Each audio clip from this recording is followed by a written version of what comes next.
And thank you, ladies and gentlemen, and welcome to our platform where we are draining the Louisiana swamp measure by measure, elevating principles of constitutional conservatism, and promoting candidates who will help return the Louisiana legislature to the citizens. My name is Chris. And I'm Danielle, and this is the State of Freedom.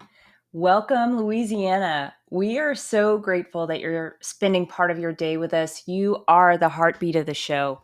And we couldn't do this without your encouragement, your prayers, and your financial support. If you are looking for a way to support us, advertise with us, or send us feedback, please visit our website at freedomstate.us.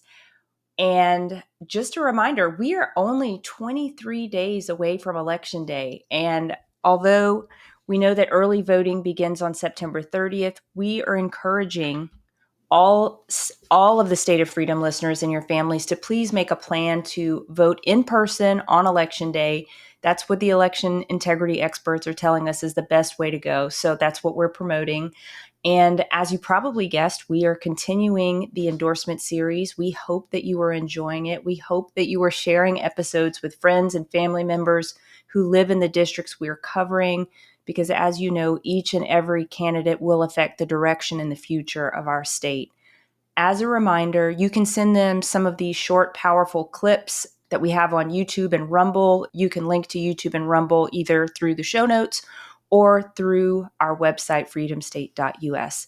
Today, we have with us a very outgoing, straight shooting, tell it like it is, conservative, Tammi Fabre, and she is running for House District 18. Before we introduce you to Tammi, let me read the scripture of the day. It's Psalm 44, verses 4 through 8, and it says, "You are my God, my King. It's now time to decree majesties for Jacob. Through your glorious name and your awesome power, we can push through to any victory and defeat every enemy. For I will not trust in the weapons of the world. I know they will never save me. Only you will be our Savior from all our enemies. All those who hate us, you have brought to shame. So now I continually boast in you. I can never thank you enough." And did you catch that? It says that the Lord will lead us to victory. And you may have noticed that the Lord has kept a theme with me lately, and it's why I continue to share it with all of you. It's this idea, and it's really a command, that our trust has to be in Him. If we want the victory, we cannot operate with the same weaponry and the same tactics as the enemy. We need up higher thinking. We need up higher equipping, and we need up higher divine guidance. We have to trust in the Lord and equip ourselves with the spiritual weapons and the protection He's given us. We need to put on the full armor of God. We need to be in a continual attitude of worship, praise, and be declaring the word of the Lord over the situations that arise in our life. And if we do that, He will lead us to any victory, and we will defeat every enemy, because that's what the scripture says. Indeed, and certainly not operating in our own strength. We operate in the strength of God and put on, as you said, Danielle, His armor, and He will lead us to victory. And speaking of victory, as you said, it's such a pleasure to have Tammi Fabre, as you said, running for House District down in District 18, State Representative. Tammi, what a pleasure to have you on the show with us today. How are you? I'm good. I'm good. It's a pleasure to be with y'all this morning. Thank you so much. First of all, what are the parishes so our listeners will know that District 18 covers, Tammi? Okay, so it changed a little this year after redistricting. So it is all of Point Capee Parish, all of West Feliciana Parish now, which is the new part of the district, 2/3 of West Baton Rouge Parish, and the town of Maringouin in Iberville Parish. Wow, that's a lot. That's a big territory down there. You must be busy. We have been busy. We've been door knocking since March 1st because Wow. we knew the territory was broad and we needed to cover as much as possible. So I put boots on the ground March 1st, and I can say that, with the help of just one campaign person and my husband, it's primarily been myself. who has knocked on those doors and talked to the constituents, because I felt it was very important that they get to know me as a person and what I was about, more than just what a campaign is about. Yeah, So yeah. it's been me that they've talked to. It's so important. One thing I've come to realize, just having followed politics for so long, particularly grassroots politics, Tammy, is that people want to hear from the candidate. People want to hear directly from the person who's running, and there's no better way to do that than to go to their door and have conversations with them. And it is just invaluable when it comes to grassroots political campaigning. So very, very glad that you're doing that and you're out there getting the job done. Like I told you on the pre-show, having met you once or twice before, I doubt there's anybody out there who's out working Tammi Fabre 23 days before Election Day. I will agree with that 100%. And Tammi, would you tell us a little bit about yourself? Would you mind introducing yourself to the listeners, what your professional background is and what made you decide to run? Absolutely. So I've lived in Point Coupee Parish for most of my life, married someone who is a lifelong resident there. Kevin Fabre and I have been married for 34 years. We have 3 children, 2 precious daughter-in-laws, a son-in-law, and 3 grandchildren. I am a real estate broker, small business owner, have been in real estate for the past 23 years. In the last 2 years, I've also started working with the Blood Center, and they contract with hospitals in Point Coupee Parish and West Feliciana Parish. And they were looking for someone who was really connected in the communities to help them to give back to the supply that they would be giving to those hospitals and those communities, because they have the exclusive contracts. So I really thought it was a great way to just give back to the communities and recruit blood drives in businesses and the hospitals, and just be a part of the community in making sure that everybody was taken care of. Most of my real estate business, I'm going to say probably 90% of my business is in District 18. Going outside of that district is mainly by friends and referrals only. So very familiar with the territory and the people that live in it. You are definitely approaching it from the ground level, no question about that. And your opponent has no advantage with regard to being anchored there in the district, as you have been for many years. So that's a real advantage. Absolutely. Absolutely. Now, Tammi, I met you at in Lafayette at the LA GOP convention along with Chris, and you were among one of the very first candidates to sign our pledge to stand with the people and against mandates. Would you tell us a little bit about your personal perspective on COVID lockdowns, on any future lockdowns, and maybe what your philosophy is around all of that kind of government control type of action? Absolutely. So I'm not going to say that COVID is not a real thing. I think we've seen that, but so is the flu, and Yeah. it's a virus. So I think it's really sad that our government has taken something that's been around for a long time, just maybe a different strain of it, and using it to what I think really change what election times look alike, kind of a diversion. Let's focus on something else so that we don't focus on the real issues of what's going on in our government. And so, that's sad. And that's something I'm definitely going to take a stand on and say that I think people need to be educated on what the virus is and how they can protect themselves. But mandating what people should wear, what people should inject into their bodies, and where they can and can't go socially to eat out, grocery stores, shop, is a far reach of what government should not have control over.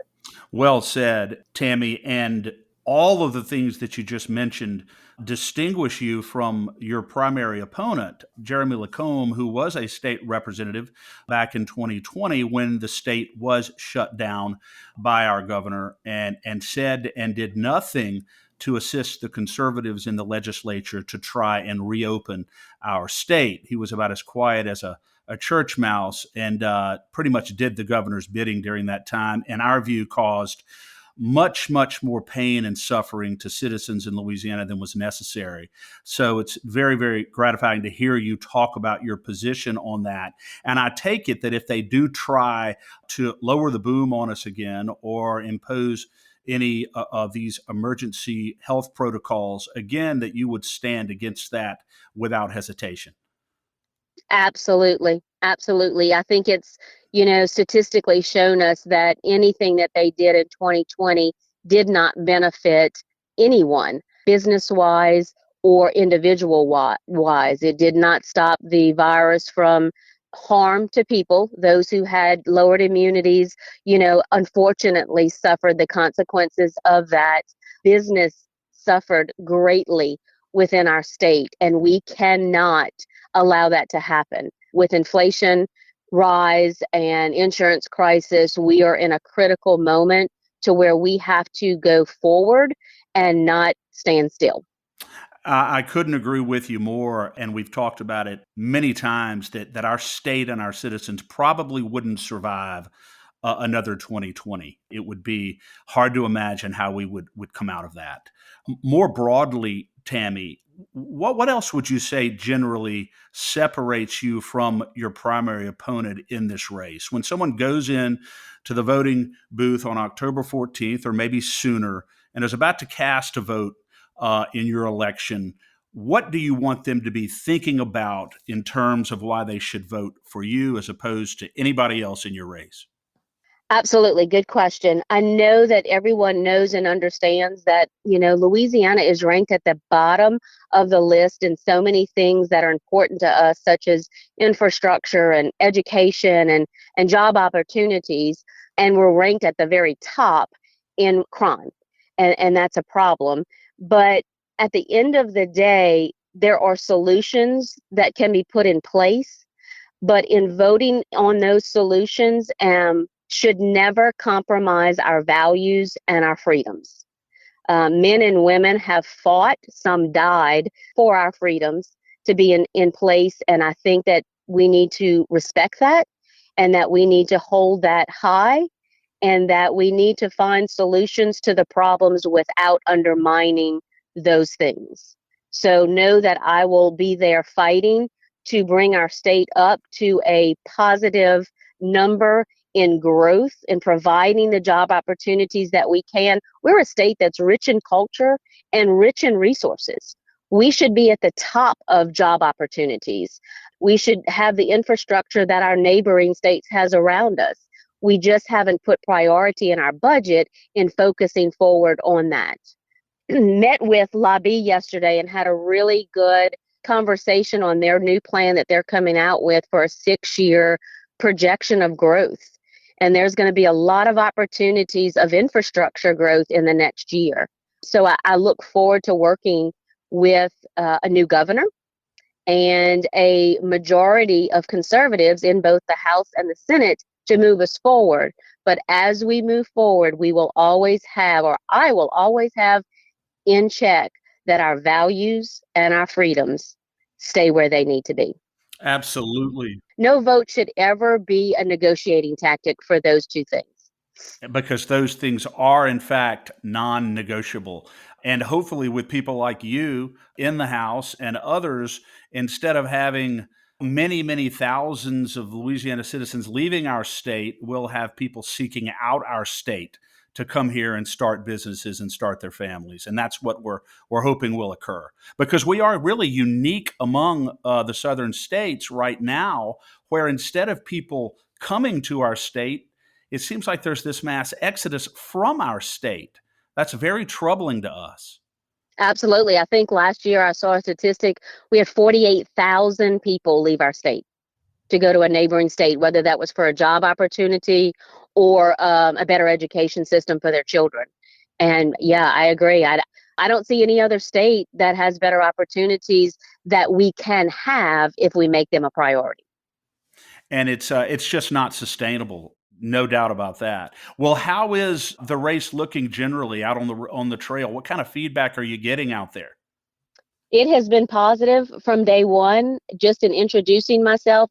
As I said, the whole parish of West Feliciana was new to this district. So Really concentrated early on just meeting as many people as I can so that they could distinguish who the candidates would be. And it's been positive, nothing negative yet. I tell people I'm yet to knock on a door and somebody say to my face that they're going to vote for my opponent. So that's been good.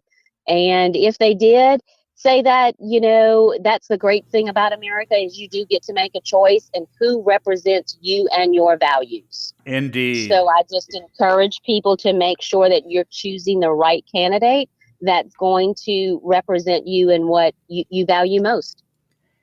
Tammi, I love what you said about no vote should be a negotiating tactic for freedom and values. As you're talking to voters, as you're knocking doors, I love that people have been very receptive to you and are welcoming your point of view. What values are they talking to you about? What are the things that are really mattering to them as you kind of go door to door and hear from the people directly? Children, Yeah. protection of children is very important.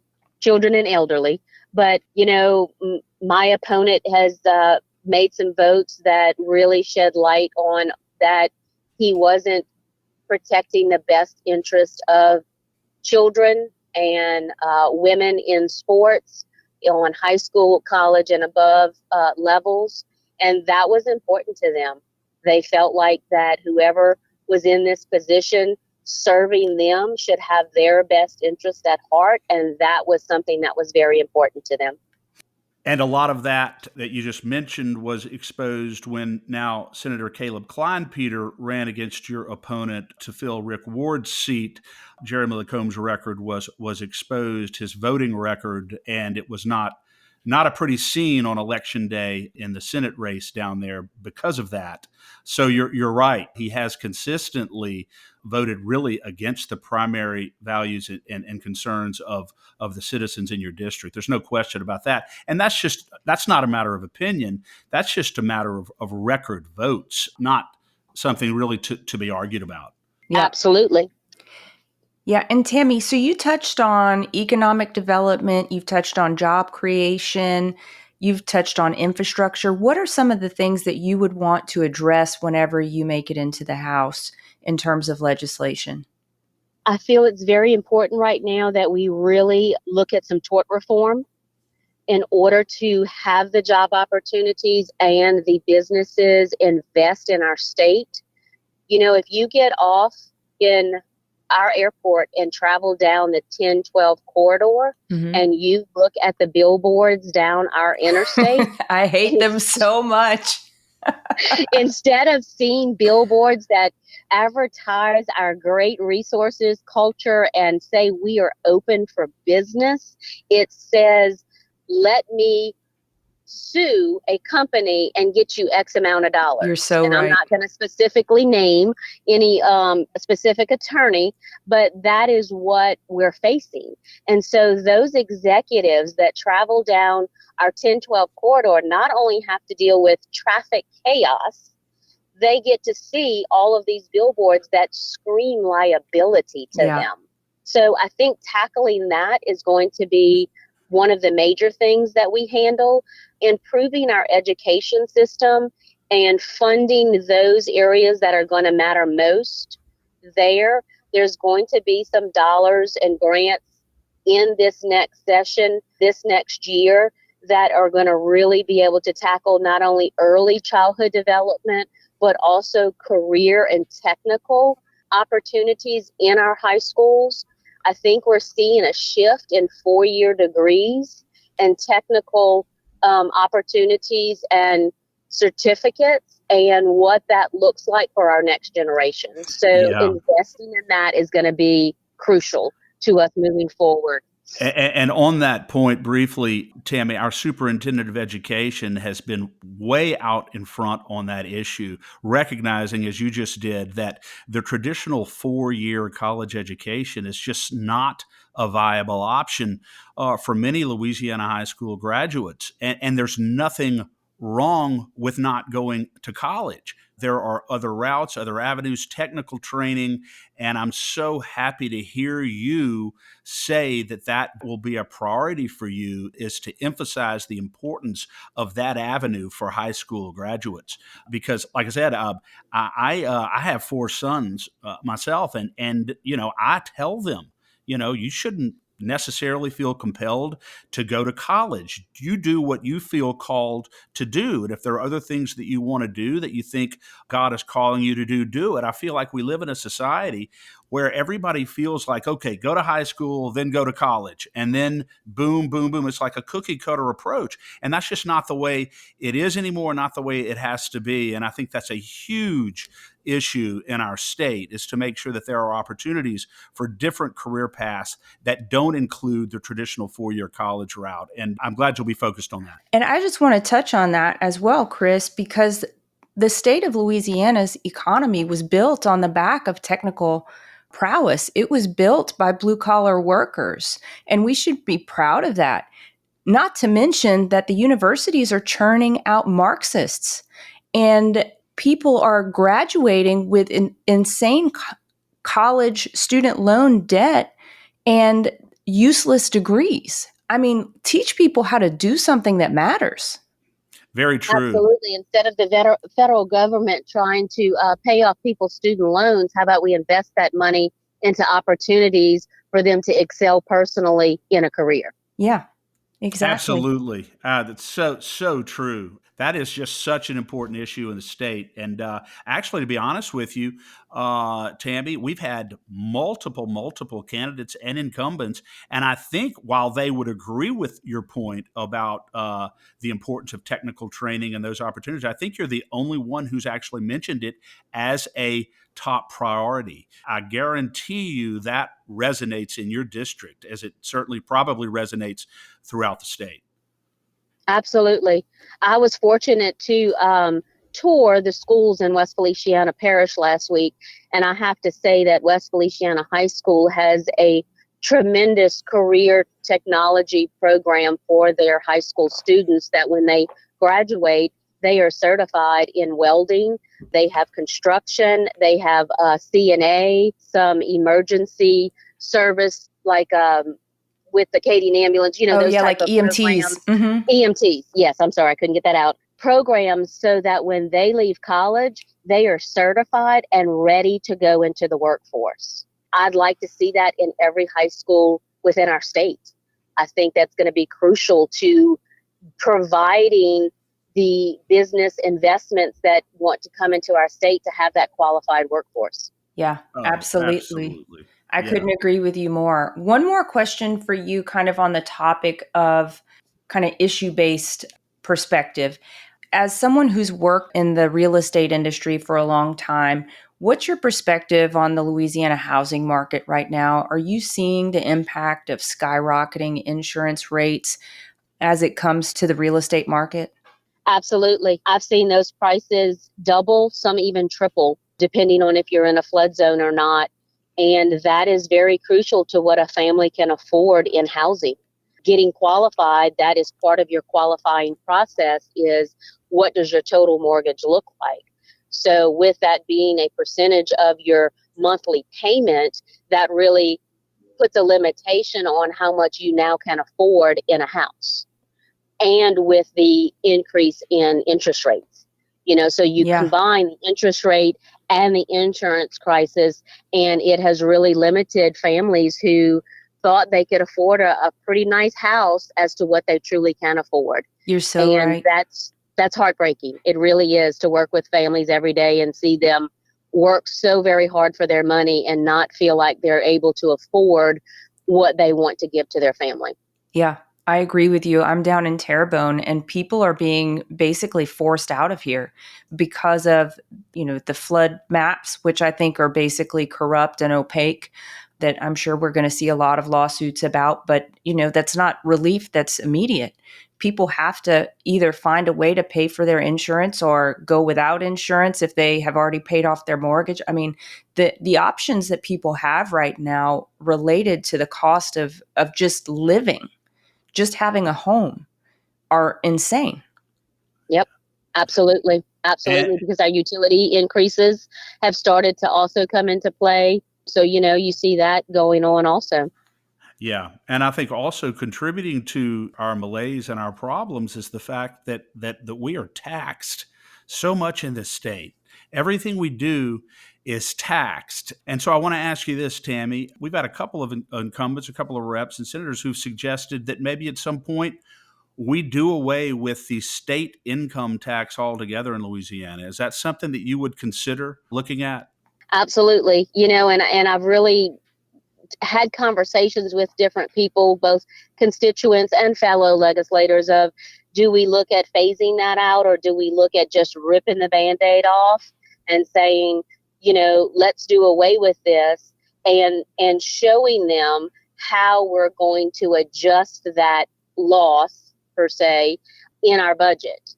And it's not going to be with, another tax increase. So I do think that to be competitive with our neighboring states, that we're going to have to come to that point and definitely do that. And other states have done it, and contrary to the doomsday predictions of people, seem to be thriving economically. Texas, Arkansas, Absolutely. places like that, far from sinking into a hole, they're absolutely prospering economically. So it can be done. It's just a matter of having the will and the backbone to do it, and really to invite. You have to go against some entrenched interests in order to get that done. But I'm happy to hear you say that. Let me ask you this final question, and then we will let Danielle close you out here. Tammy, the big concern that we have, and I think that this sort of touches on pretty much everything we've discussed today. We live in a society that's where it seems like the government and big special interests are suffocating us, destroying our freedom, weaponizing our government against us. What is your basic view of individual freedom? How do you see the government's steady erosion of our freedom? And how is that view going into the legislature going to inform your legislative priorities? I think I touched on that a little bit earlier when I said there are men and women who have fought, some died for our freedoms. So we need to respect that, and we need to honor that. And going forward, my philosophy is less government and more free enterprise. And for those two to work hand in hand, they have to really go just like that. Less regulations so that our businesses and economy can continue to grow. So I believe that, government and legislators are put in place to serve and protect, not regulate. Yeah, So Thomas Jefferson said, it's interesting, Jefferson said that the sole and only function of government is to prevent the infringement of one person's liberty by another citizen. And that is the beginning of the end of the role of government. So I agree with you. Less government, more freedom. And that's surely the philosophy of our listeners across the state. No question about that. No question about absolutely. it. I look forward to putting some limitations upon that government control. That's music to our ears, 100%. Now tell us, you've received a couple of big endorsements. Who's endorsed you so far, Tammy? So far, as of today, I have the Republican Party's endorsement, which was a great honor. I also have some local Republican executive committees, West Baton Rouge and Point Capee, that have both endorsed me. I have LCCM, which is Louisiana Conservative Committee for Majority. I have ABC, the Pelican PAC. I have Louisiana Home Builders. I have the Freedom Caucus. I have Lobbies. And I also have Right for Life. Amazing. Well, you have some big guns behind you, and we're behind you as well. We are supporting you, we're endorsing you, and we're with you all the way. Yeah, we are hoping that you will be the one, Tammy, to retire Jeremy Lacombe, as you said. And you would be, if I understood you correctly in the pre-show, you would be the first female elected in District 18. Is that right? That is correct. That is Wow. correct. That's outstanding. How do people get in touch with you, your website or your Facebook page, to donate or support you?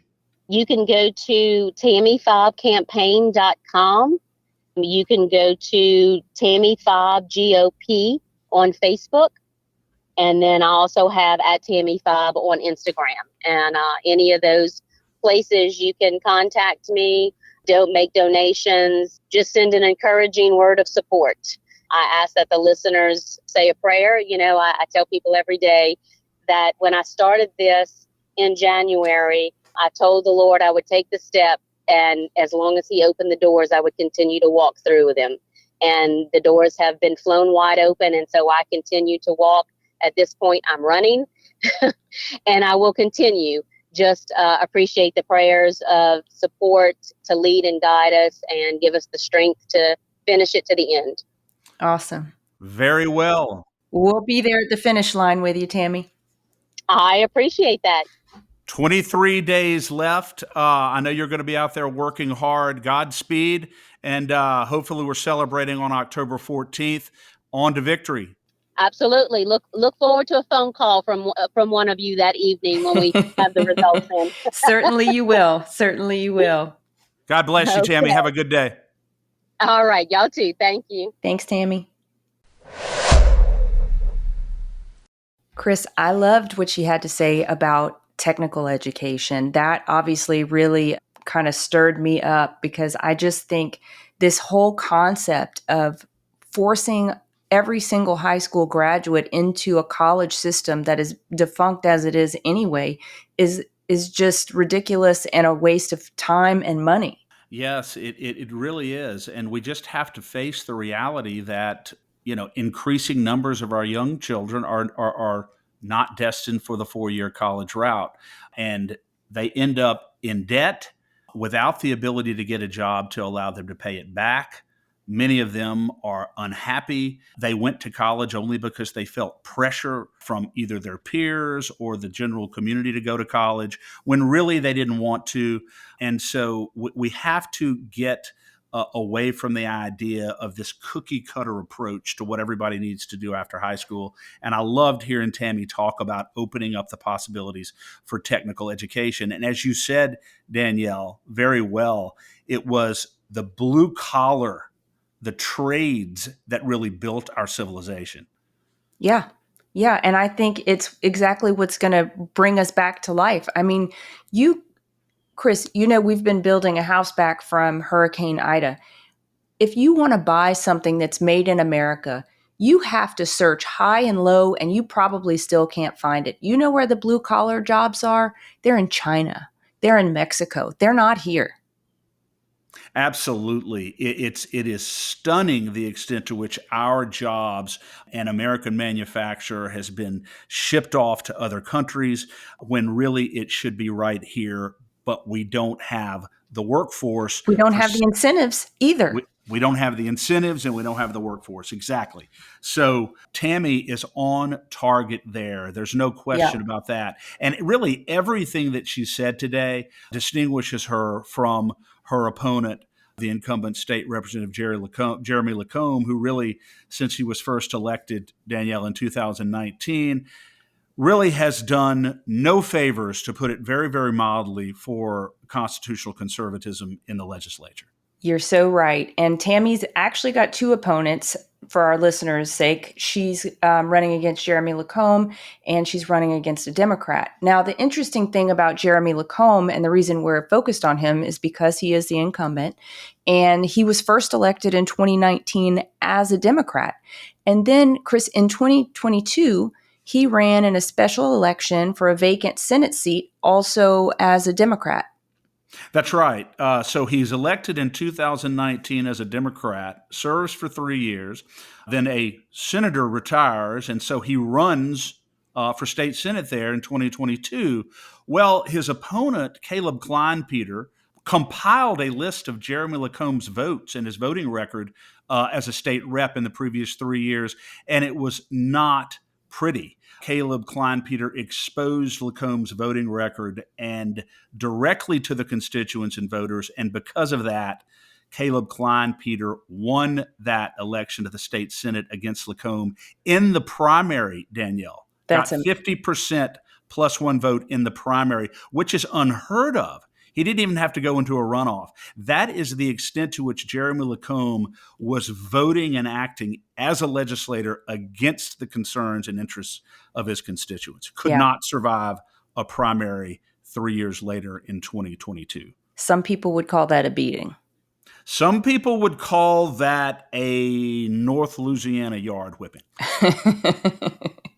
where I'm from. So, Chris, his voting record, Lacombe's voting record, that is, prior to wait, hold on. So we didn't mention yet, but after Klein Peter exposed this horrific voting record, he became a Republican. And we'll get more into that later, but let's talk a little bit about what Klein Peter exposed, Chris. Yeah. So when Lacombe ran in 2022 for the Senate, he was still a Democrat at that time. And again, Klein Peter exposed his voting record. Everything from qualified immunity for law enforcement that Jeremy Lacombe opposed, so would have weakened our protections for law enforcement. Lacombe voted against legislation to reduce the heavy severance tax on oil companies that they have to pay to the state. Lacombe, and these are just a few representative samples, Danielle. Literally everything that he did between 2019 and 2022 was horrible. He was absent for a vote that would have prohibited discrimination based on someone's vaccine status. He's consistently voted against medical autonomy, medical freedom, in favor of these vaccine mandates. He voted against very important legislation that would have exposed our high school students to World War II and the history of the U.S. in World War II and the role we played there, the World War II Museum. And importantly, in 2021, Lacombe voted against Beth Mizell's Fairness in Women's Sports Act in the veto override session. He was 50% of the reason why. He voted along with atrocious Joe Stagney to fail to override the governor's veto of a bill that prohibits biological men from competing against women in sports. He was a big part of the reason why that veto override failed. And I could go on and on and on.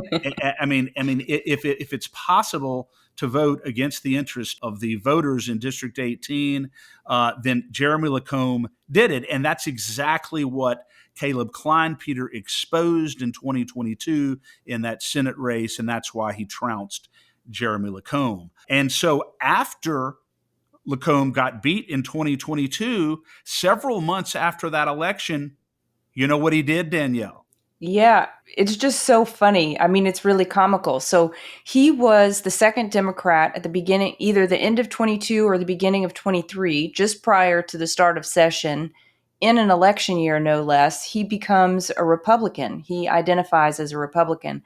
And, you know, I was looking back at that because I remembered when it happened and I wasn't so familiar with him. And I thought maybe this is a great thing and wanted to read more about it. And this is what the Advocate said in an article from that time. He confirmed the move, but didn't state his reason. So Jeremy Lacombe did not state his own reasons for switching parties, which is a little suspect to say the least.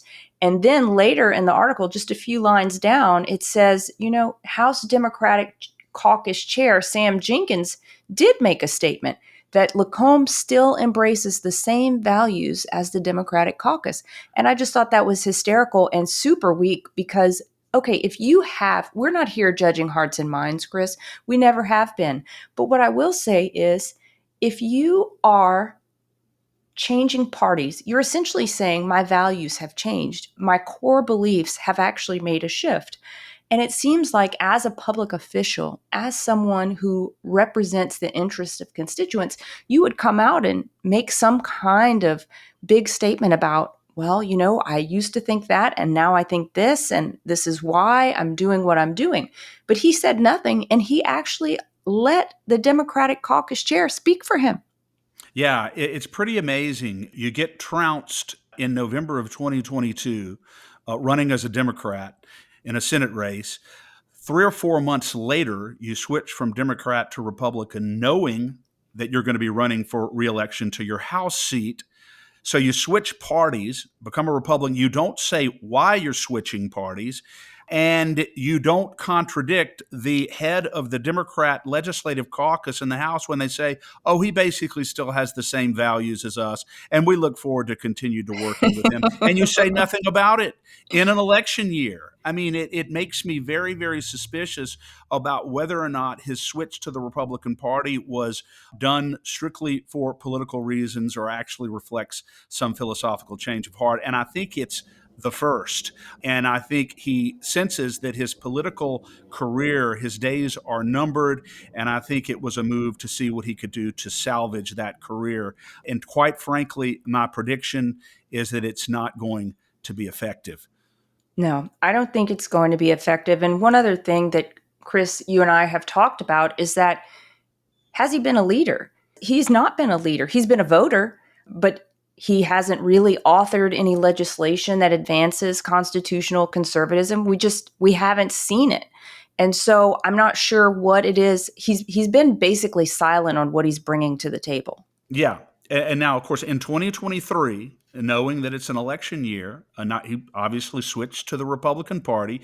And generally, I'll say, in the 2023 session, he voted along the lines of conservatives. He voted the right way, but probably for the same reason that he switched parties, because he knew he had underestimated or misread the mood or the values of its constituents in the previous run, and he didn't want that to happen again, and so he voted generally the right way in 2023. But as you said, Danielle, he's not led on anything. He's not authored anything that is of significance. We couldn't find really anything meaningful that he's done to advance the conservative agenda in the legislature, even after his 2023 epiphany. And so, for all the reasons that we've stated, I don't have a lot of confidence in Jeremy Lacombe.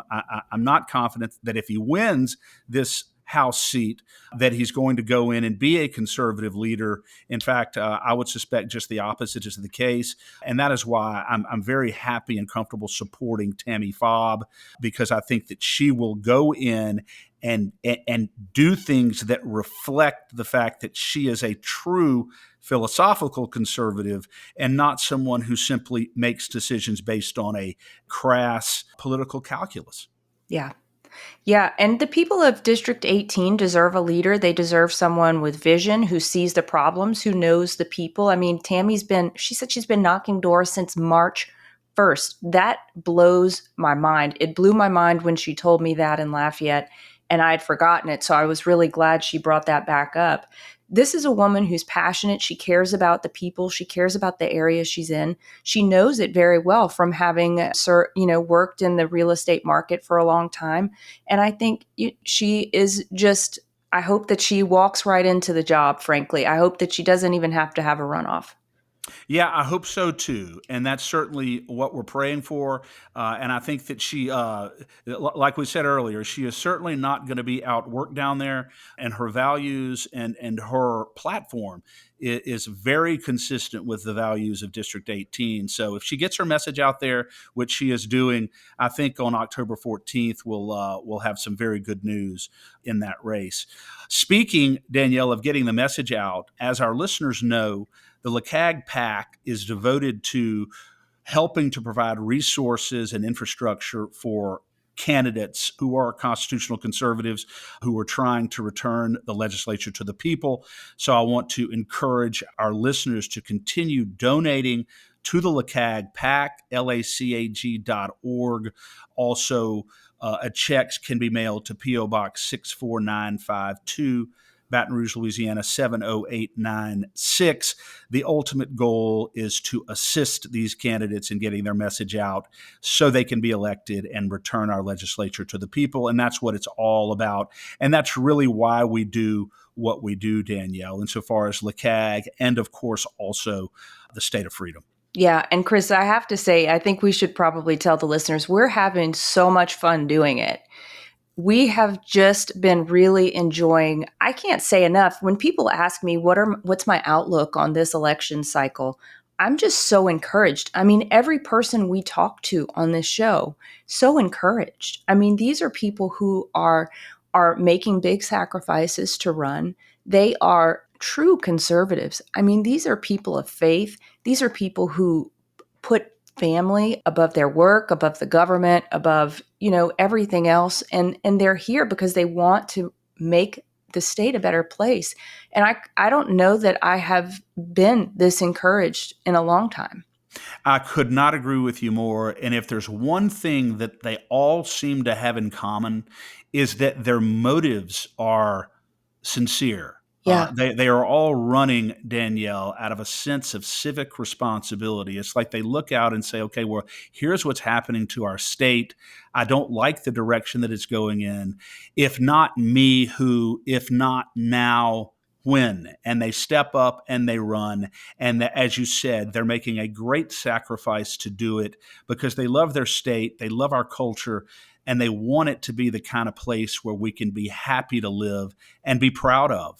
And we just couldn't ask for better quality people to be stepping up to the plate and running for office at this time. And I agree with you. I'm having a ball meeting all these candidates. I'm having a ball assisting them, discussing the issues.